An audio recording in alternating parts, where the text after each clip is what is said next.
অঞ্জন দত্তর সাথে আমার ফার্স্ট যখন আমি ক্যামেরা ওপেন হয় আমার ফার্স্ট ডে ফার্স্ট শট তার সাথে ছিল। ও বাবা। এবং আমি তার লাইভ গান শুনেছি, আরে বাহ। গিটার বাজিয়ে সে আমাকে মানে আমাদের সেটের মধ্যে গান শুনিয়েছে, আমাকে শুনিয়েছে।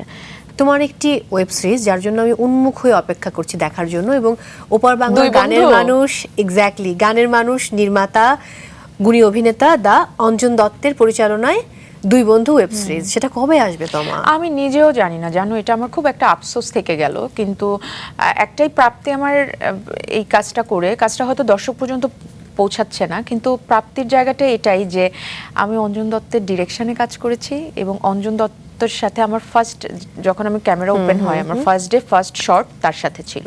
ও বাবা। এবং আমি তার লাইভ গান শুনেছি, আরে বাহ। গিটার বাজিয়ে সে আমাকে মানে আমাদের সেটের মধ্যে গান শুনিয়েছে, আমাকে শুনিয়েছে।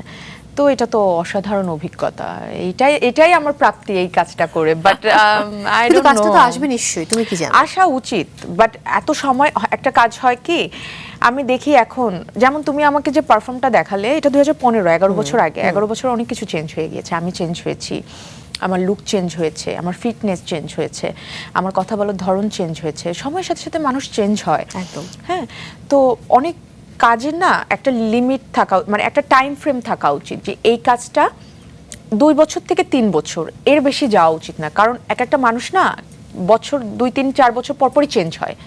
তো তখন ওই পুরোনো কাজগুলো আসলে না, মানে যুগ তো এগিয়ে যাচ্ছে, সময় তো চলে যাচ্ছে, তো তখন না পুরোনো জিনিসটা পুরনো লাগে, নতুনের ওই একদম, তোমার সাথে ইটা আমি থাকে সম্পূর্ণ না। একমত।